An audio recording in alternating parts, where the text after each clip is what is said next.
हमारे साथ अब समित चौहान भी जुड़ चुके हैं। समित, इनमें से कोई स्टॉक जहां पर इस समय अगर कोई पोजीशन लेता है कल परसों में और फायदे मिलेंगे? देखिए, फार्मास्यूटिकल स्टॉक की बात करूंगा। जैसे आज हमने देखा है कि फार्मास्यूटिकल स्टॉक में एक अच्छा खासा मूवमेंट आया, स्पेशली मिड कैप और स्मॉल कैप में। जैसे वोकार्ड में एक अच्छा खासा ट्रैक्शन दिख रहा है। मार्क्सन फार्मा जैसे आपने बात की, इट्स मोर देन 12% अप। बट विद इन दिस अगर फार्मा स्पेस, अगर मिड कैप फार्मा में कोई स्टॉक हमें पिक करना है, so that would be Ipca lab. We have a positive view, in house positive view on this stock. और ये जैसे ये स्टॉक अभी पॉइज्ड है, ये 500-510 के ऊपर जा सकता है। सो एक या दो दिन का इसमें व्यू नहीं देना चाहूंगा, may be a couple of weeks या 3 वीक्स का एक टाइम होराइजन रख के ये स्टॉक में अभी भी बाइंग की सलाह होगी। 460-65 का अच्छा सपोर्ट बना है, तो वो एक बेस मान के चलिए। और ऊपर की तरफ हम एक्सपेक्ट कर रहे हैं 535-545 के लेवल आने वाले 3-4 वीक्स में ये स्टॉक में दिख सकते हैं। ओके, और भी आज के कुछ बजिंग स्टॉक्स पे नजर डालेंगे, लेकिन कल की बात भी जरूरी है। हम आखिरी मिनटों में पहुंच रहे हैं। कल HDFC bank, Kotak Mahindra bank और ITC, इन 3 दिग्गजों के नतीजे आएंगे। इस पर CNBC आवाज का पोल क्या कहता है, ये बताने के लिए हमारे साथ अब जुड़ रही हैं हमारी सहयोगी पूजा और साथ ही वरुण। HDFC बैंक का सबसे पहले अगर हम बात करें, पूजा क्या लगता है? HDFC बैंक हमेशा की तरह स्टेबल क्वार्टर और पिछले 11 क्वार्टर का अगर ट्रेंड देखें 20% की ग्रोथ हर बार बरकरार ही रही है। इस बार भी 20 से 21% के आसपास की ग्रोथ मुनाफे के फ्रंट पर देखने को मिलेगी। NII की बात करें तो वहाँ पर भी स्ट्रॉन्ग ग्रोथ रहेगी और लोन ग्रोथ इस बार काफ़ी अच्छी रहेगी। साल दर साल हम उम्मीद कर रहे हैं कि 28% की ग्रोथ इस बार देखने को मिल सकती है और कंपनी को पूरा सपोर्ट जो मिलेगा वो रिटेल पोर्टफोलियो की तरफ से मिलेगा। शुरू से ही कंपनी, जब से बैंकिंग सेक्टर के हालात कुछ खराब होने लगे हैं, बैंक ने अपना फोकस ज़्यादा रिटेल पर ही शिफ्ट कर लिया था और उसका काफ़ी फ़ायदा मिला है बैंक को। हेल्दी लोन ग्रोथ देखने की उम्मीद की जा रही है, स्पेशली कमर्शियल व्हीकल और कंज्यूमर इक्विपमेंट सेगमेंट से काफ़ी अच्छा सपोर्ट यहाँ पर मिलेगा। और ग्रॉस NPA के आंकड़ों की बात करें तो ये आंकड़ा भी स्टेबल है, 0.9 से 8% के आसपास ग्रॉस NPA के आंकड़े देखने का अनुमान है। तो स्टेबल नंबर्स रहेंगे HDFC बैंक की तरफ से। चलिए, स्टेबल परफॉर्मेंस HDFC बैंक की तरफ से आती हुई दिखाई देगी। कोटक महिंद्रा बैंक के भी नतीजे आने वाले, लेकिन साथ ही ITC भी अपने नंबर्स पोस्ट करेगा। तो ITC पर मैं पहले एक कॉल वरुण से ले लेती हूँ। वरुण, बताइए किस तरह की तिमाही रहेगी, क्योंकि HUL ने बहुत खराब इंडिकेशन दिया है डिमांड को लेकर। ITC से क्या उम्मीद करें? देखिए, HUL के नतीजे तो खराब थे, लेकिन ITC के लिए नतीजे काफ़ी अहम रहेंगे, क्योंकि लगातार 12 तिमाहियों में जो सिगरेट के वॉल्यूम्स है उनमें गिरावट देखने मिली थी और अब इस तिमाही में कंपनी के जो सिगरेट वॉल्यूम्स है उसमें कुछ बढ़त का अनुमान लगाया जा रहा है। हमारा अनुमान है कि 1 से 3% के आसपास की बढ़त आपको कंपनी के सिगरेट वॉल्यूम्स में देखने मिलेगी। हालांकि ये जो बेस है वो काफ़ी कम था, उसके कारण ये ग्रोथ आपको देखने मिलेगी, लेकिन कंपनी के सिगरेट वॉल्यूम्स का पॉजिटिव होना ये एक बहुत बड़ी बात है इस कंपनी के लिए। वही कंपनी के बाकी कारोबार की बात करें तो नॉन सिगरेट FMCG हो, होटल्स हो या फिर पेपर बोर्ड का कारोबार हो, वहाँ आपको सिंगल डिजिट की ग्रोथ ही देखने मिलेगी। हालांकि कंपनी का जो एग्री कारोबार है वहाँ 14 से 15% की ग्रोथ देखने मिल सकती है। मैं आपको और एक बात बता दूं कि कंपनी के जो नॉन सिगरेट FMCG कारोबार है वहाँ भी आपको इस बार EBIT लॉस ही देखने मिल सकता है। पिछले बार करीब 8 करोड़ का EBIT लॉस था, इस बार भी करीब 7 से 8 करोड़ के आसपास का EBIT लॉस आपको वहाँ देखने मिलेगा। लेकिन सिगरेट का कारोबार ये सबसे अहम होगा, क्योंकि 12 तिमाहियों बाद इस बार पॉजिटिव आने की उम्मीद है कंपनी के सिगरेट वॉल्यूम्स, और कंपनी ने कुछ प्राइस हाइक भी ली थी, उसका भी फायदा कंपनी को मिलता हुआ दिखाई देगा। ओवरऑल अगर आप नतीजों को देखें तो आय में करीब 9% की बढ़त देखने मिलेगी, मुनाफा करीब 7-7.5% के आसपास बढ़ता हुआ दिखाई देगा, 2440 करोड़ के आसपास वो आएगा। लेकिन मार्जिन्स में आपको कुछ गिरावट देखने मिल सकती है, और उसका सबसे बड़ा कारण है कि जो इंडियन अकाउंटिंग स्टैंडर्ड्स में कंपनी अब बदलाव करेगी, उसके कारण ये जो कंपनी के जो ओवरऑल मार्जिन्स है उसमें कुछ आपको दबाव देखने मिल सकता है। लेकिन जो सबसे अहम होगा वो है कंपनी के सिगरेट वॉल्यूम्स, और इस पे खास नजर आपको रखनी होगी। लेकिन सवाल यही है कि अकेले वो सिगरेट वॉल्यूम्स अगर बढ़ते हैं वो स्टॉक को आगे बढ़ाएंगे या नहीं, इस पर इनफैक्ट प्रकाश की राय लेंगे। लेकिन कोटक महिंद्रा बैंक इस पर भी एक नजर डाल लेते हैं। स्टॉक आज थोड़ा सा एक्शन दिखा जरूर रहा है। पूजा, क्या एक्सपेक्ट करें? कोटक महिंद्रा बैंक से भी अच्छे नंबर्स की उम्मीद है। 1 साल हो चुका है बैंक के मर्जर को, और ये पहला क्वार्टर होगा कि जब number year on year comparable रहेंगे मर्जर के बाद। लो बेस का यहाँ पर काफ़ी ज़्यादा फायदा मिलेगा। मुनाफे में करीब 5 गुना बढ़त की उम्मीद की जा रही है, क्योंकि फर्स्ट क्वार्टर FY16 की अगर बात करें तो वहाँ पर काफ़ी सारे वन ऑफ एक्सपेंसेस थे इंटीग्रेशन के चलते। अगर उसको एडजस्ट कर ले तो मुनाफे में करीब 12% की ग्रोथ इस बार देखने को मिल सकती है। और क्वार्टर एंड क्वार्टर भी नंबर्स अच्छे रहेंगे। मुनाफे में 22% की ग्रोथ की हम उम्मीद कर रहे हैं। इसके अलावा ING वैश्य बैंक के मर्जर के साथ में अब जो भी फ़ायदे थे, जो सिनर्जीज थी, अब फ़ायदा मिलना चालू होगा कस्टमर एक्विजिशन के चलते। और इस बार कासा भी अच्छा स्ट्रॉन्ग वहाँ पर ग्रोथ देखने की उम्मीद है। करीब 20% की ग्रोथ इस साल दर साल ग्रोथ वहाँ देखने को मिल सकती है। तो कोटक महिंद्रा बैंक की तरफ से भी अच्छे नंबर्स की उम्मीद की जा रही है। ओके, शुक्रिया आप दोनों का ही इस पूरे अपडेट के लिए। तो दो अहम बैंक हैं, HDFC बैंक और कोटक महिंद्रा बैंक, जिनके नतीजे आएंगे, और साथ ही ITC। शर्मा जी, क्या आपको लगता है कि इनमें से किसी स्टॉक से आप काफ़ी अच्छी उम्मीद रखें, इन लेवल से भी अच्छी तेज़ी देखी जाएगी जहां पर नतीजों के पहले एंट्री ली जा सके? नहीं, मेरे ख्याल से ज़्यादातर ये स्टॉक्स ऐसे हैं जो वेल रिसर्च्ड हैं और जहां मैं समझता हूं कि बहुत अच्छी कवरेज है। इसके लिए जो एक्सपेक्टेड अर्निंग है वो तो मोस्टली प्राइसेस के अंदर बिल्ट इन है। अनलेस कि कोई सरप्राइजिंग पॉजिटिव या नेगेटिव जो है वो अर्निंग में चेंज नहीं आता है, तब तक मैं समझता हूँ कोई मेजर चेंज जो है इनकी प्राइसेस में मुझे देखने को नहीं लगता है। लेकिन संदीप, आप क्या कहेंगे? देखिए, HDFC बैंक आज ऑल टाइम हाई क्लोजिंग दिखाएगा ऐसा लगता है, और नतीजों के पहले काफ़ी कॉन्फिडेंस है। ITC देखिए पिछले 2-3 हफ्तों से अटका हुआ है, तो सेंटिमेंट दोनों काउंटर पे बिल्कुल अलग अलग हैं। क्या कोई ट्रेड लेना चाहिए?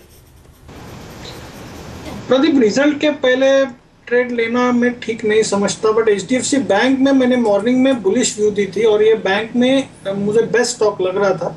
और अभी भी सम अपसाइड मुझे लगता है 1260 1270 एज अ ट्रेड। थोड़ा लंबा व्यू लेते हैं तो ये 1350 का व्यू बनता है पोजिशनल। तो मैं HDFC और कोटक दोनों पे बुलिश रहूंगा। ITC में अवॉइड करूंगा। ITC पर प्रकाश, आपकी क्या एक्सपेक्टेशन है? क्योंकि जैसे वरुण लगातार कह रहे थे कि सिगरेट वॉल्यूम्स में इजाफा रहेगा, क्या वो काफी है स्टॉक चलाने के लिए?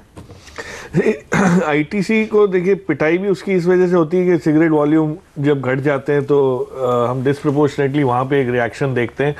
पर लोग ये याद रखें कि ITC अब सिगरेट पर निर्भर कम रहेगा दिन भर दिन। एक हर दिन आप देखिए तो उसमें कोई ना कोई चेंज आ रहा है, जिसकी वजह से वो एक प्योर FMCG प्ले बनता जा रहा है। और FMCG इटसेल्फ अभी देखें तो थोड़ा लड़खड़ा रहा है। आपने HUL के नंबर देखे, वहाँ भी वॉल्यूम ग्रोथ ठीक ठाक ही था, लेकिन जब वॉल्यूम ग्रोथ आएगा तब ये सारे स्टॉक्स बहुत बड़े तादाद में री रेट हो सकते हैं।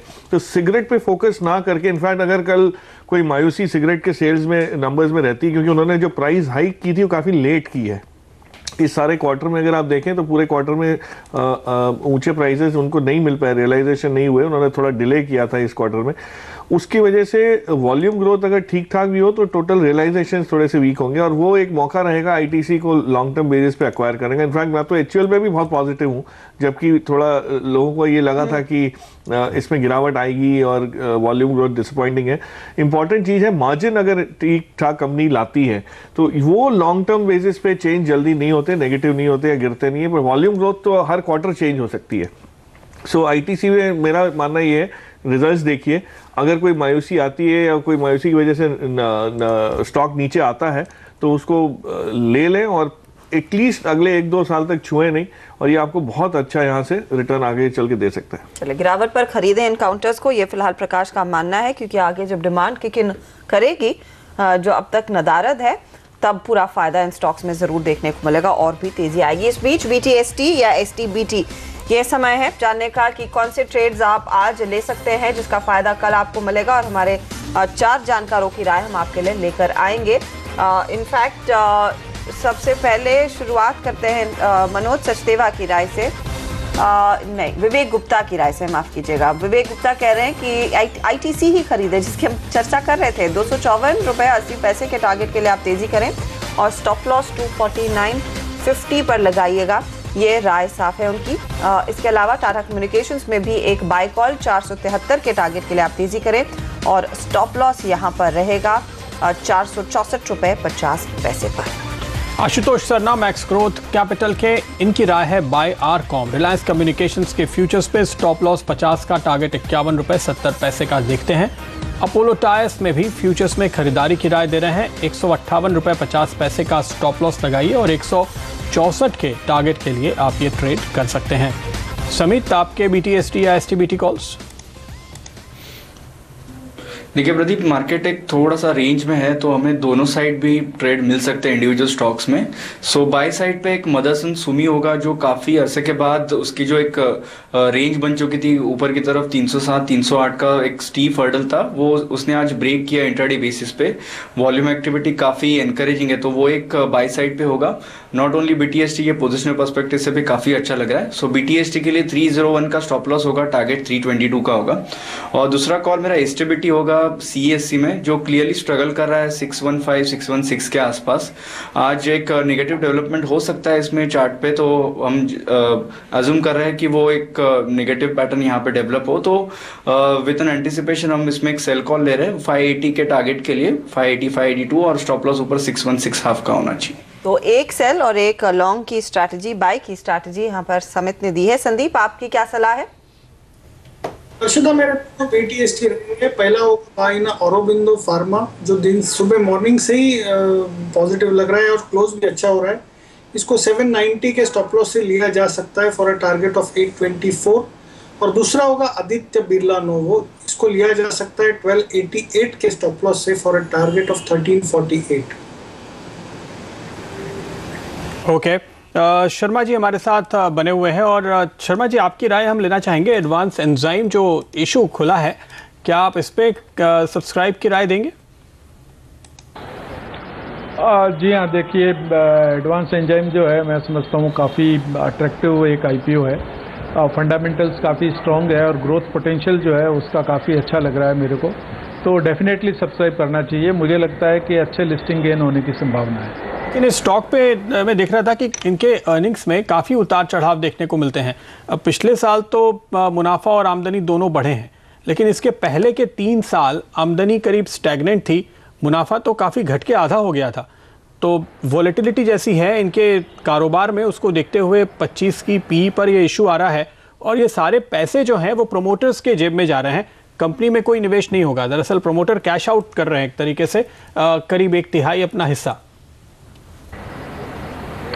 देखिए वो बात सही है, लेकिन जो बिजनेस है, जिस तरह का बिजनेस है, वो मेरे हिसाब से काफ़ी हाई एंड बिजनेस है, और वॉलेटिलिटी कुछ कारणों से थी, और वो कारण तो कभी भी आ सकते हैं। जैसे आपने देखा होगा रिसेंट पास्ट में फार्मा इंडस्ट्रीज में भी कई तरह के जो है वो रिकॉल्स होते हैं, कभी FDA के इशू होते हैं, तो यहाँ पर भी 1-2 साल पहले कोई रिकॉल भी था। प्लस इस तरह के जो क्वालिटी के कारण या कहीं कोई डेफिशिएंसी रहने के कारण कभी कुछ इशू होता है, तो वो एक अलग बात है, लेकिन वो शॉर्ट टर्म इशू रहे हैं, और जैसे जैसे कंपनी इवॉल्व होती है, मैच्योर होती है, इस तरह के इश्यूज कम होते जाते हैं। तो मेरे ख्याल से उनको आप एबरेशन माने, जो वॉलेटिलिटी आती है वो कुछ इसी तरह के इश्यूज के कारण है। अदरवाइज जो है कंपनी, मैं समझता हूँ सस्टेन्ड लेवल पे ग्रो कर सकती है, और उसके कारण ही मैं समझता हूँ कि इसका डिस्काउंटिंग काफ़ी बेहतर है। ओके, चूंकि शर्मा जी को जाना है, उनके पास वक्त थोड़ा कम है, एक सवाल शर्मा जी और आपसे पूछेंगे, क्योंकि कल आपकी 2 पसंदीदा कंपनियों के नतीजे हैं, बायोकॉन और सिंजीन।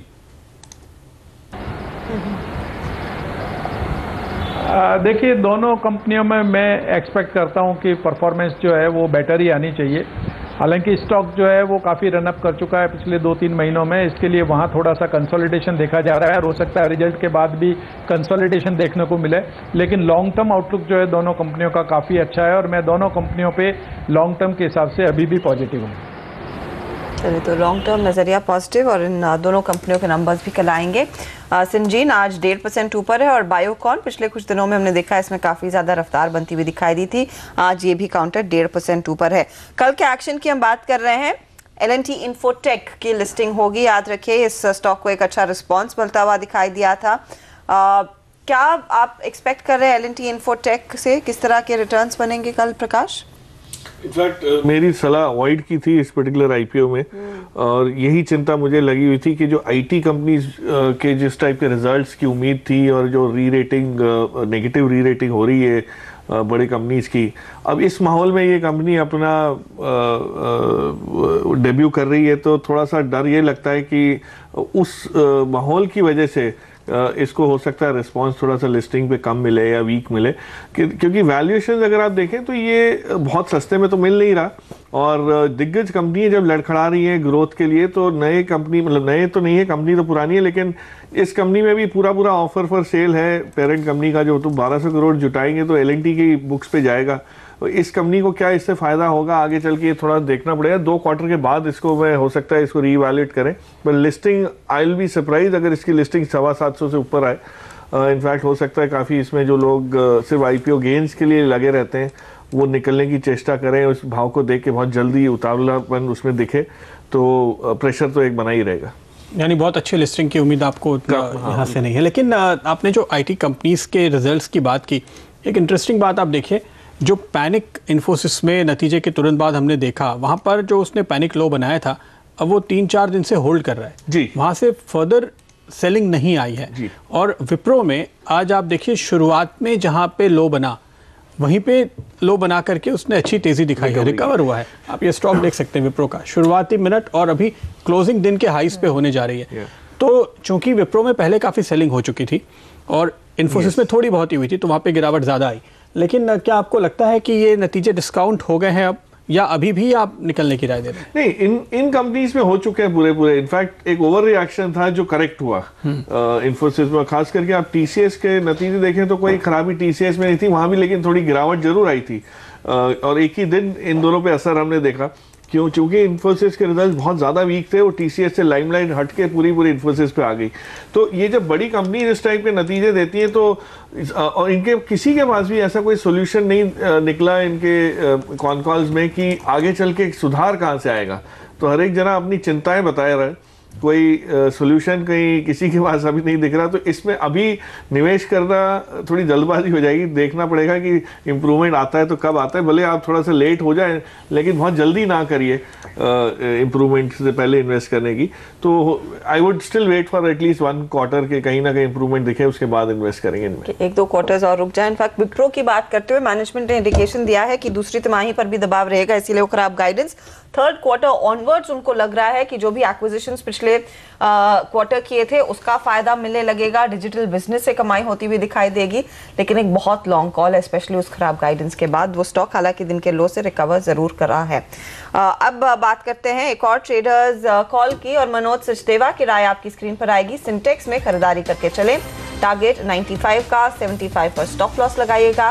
गीतांजलि जेम्स में कह रहे हैं लेकिन बिकवाली की पोजीशन होनी चाहिए। स्टॉक आज 1.5% ऊपर है लेकिन इस तेजी का आप फायदा उठाएं और शॉर्ट करें, बिकवाली करें। 35 का टारगेट और स्टॉप लॉस 42 का है।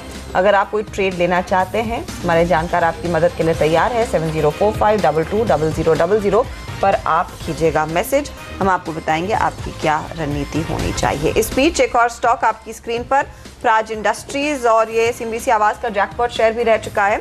लेकिन यहाँ पर आज जो डेवलपमेंट है वो ये है कि सरकार सोच रही है कि ये जो बायोफ्यूल्स होते हैं या फिर एथेनॉल है उसको मिनरल फ्यूल का दर्जा दिया जाए और उसी लिहाज से ट्रीट किया जाए। इसके क्या बेनिफिट्स होंगे उसकी कुछ डिटेल नहीं है, जानकारी नहीं है, लेकिन प्राज 6.5% की तेजी समेत कितना और अपसाइड आप देख रहे हैं चार्ट पर? देखिए लास्ट 2-3 महीनों से ये स्टॉक क्लियरली कंसोलिडेशन मोड में चल रहा है। इसकी एक रेंज है 104-105, हायर एंड पे एक स्ट्रॉन्ग रेजिस्टेंस है और लो साइड पे 80-82 के बाद वो एक अच्छा खासा बाउंस देता है। So middle of the range है, वॉल्यूम आज अच्छे खासे दिख रहा है और प्राइस एक्शन भी काफ़ी अच्छी है। तो ये movement towards the higher end हो सकता है, 98-100 तक ये लेवल्स कंटिन्यू हो सकते हैं। बट मीडियम टर्म व्यू से ये स्टॉक को 104 का हर्डल क्रॉस करना काफ़ी इंपॉर्टेंट। तो अगर कोई ट्रेडिंग व्यू से ये स्टॉक में ऑलरेडी इन्वेस्टेड है तो एक 98-100 के आसपास एक बार प्रॉफिट बुकिंग की जा सकती है।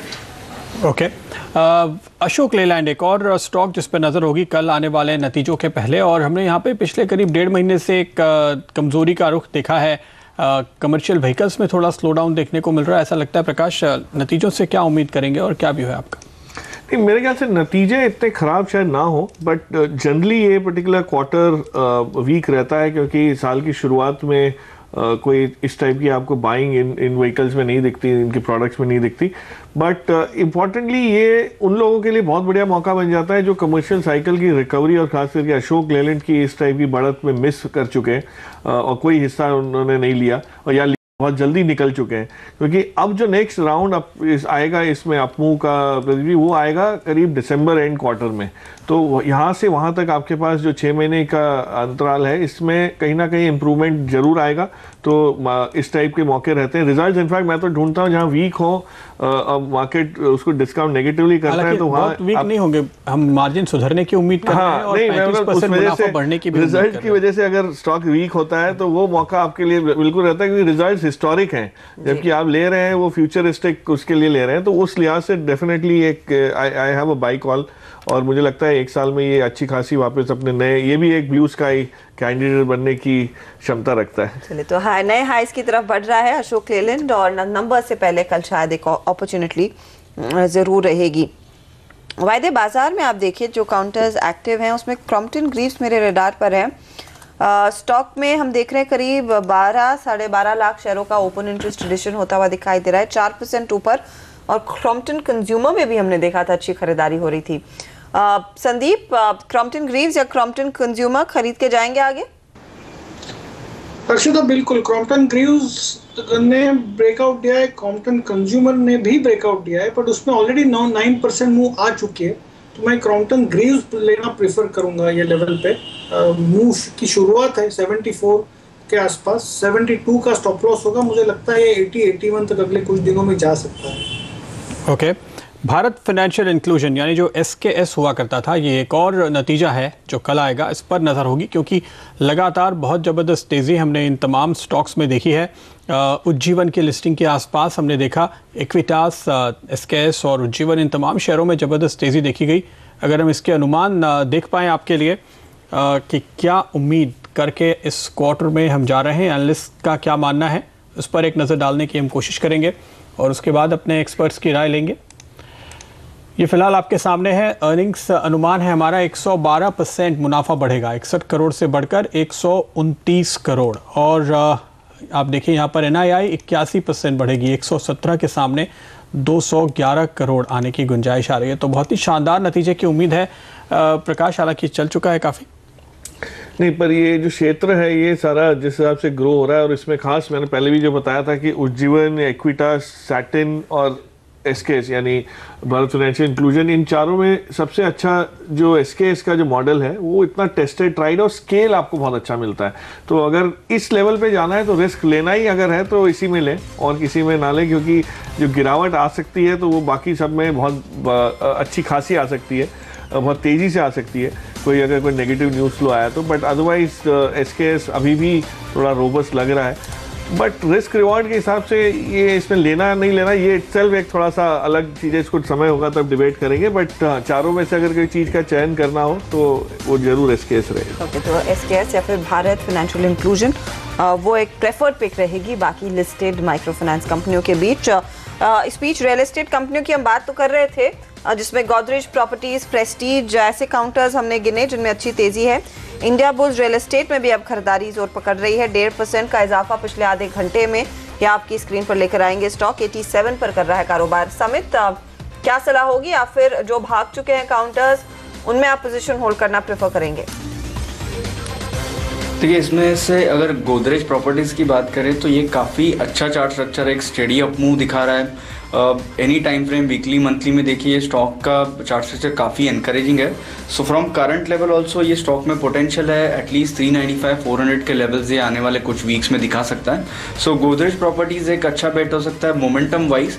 बट अगर विद इन दिस स्पेस कोई एक 2 या 3 महीने के लिए अगर कोई और स्टॉक लेना है तो IBR इस्टेट, जिसने एक अच्छी खासी तेज़ी देने के बाद थोड़ा प्रॉफिट बुकिंग देखा है ऑफ लेट, तो उसमें ये अच्छे डिप्स आ रहे हैं, तो ये डिप्स में उसमें खरीदारी की जा सकती है। हमें लग रहा है कि जो 1-2 महीने से इसमें जो ट्रेंड ऊपर की तरफ चल रही थी वो रिज्यूम हो सकती है। ओके, चलिए, मार्केट अपने अंतिम मिनट में, सेकंड्स में पहुंच चुका है। आपको बताएं जाते जाते कुछ स्टॉक्स जहां पे अच्छी बाइंग हुई है। डेक्कन सीमेंट पे अगर आप नज़र डालें, एस एक्शन कंस्ट्रक्शन, यहाँ पर भी नज़र होनी चाहिए आपकी अच्छी खरीदारी जाते जाते। Nectar life sciences, Greenland laminates, ये एक और स्टॉक है। तो काफ़ी सारे मिड कैप्स जहाँ पर लोगों ने आज जाते जाते खरीदारी की। ओवरऑल 8565, करीब दिन के हाईज पर ही बाजार बंद होते हुए नज़र आ रहे हैं।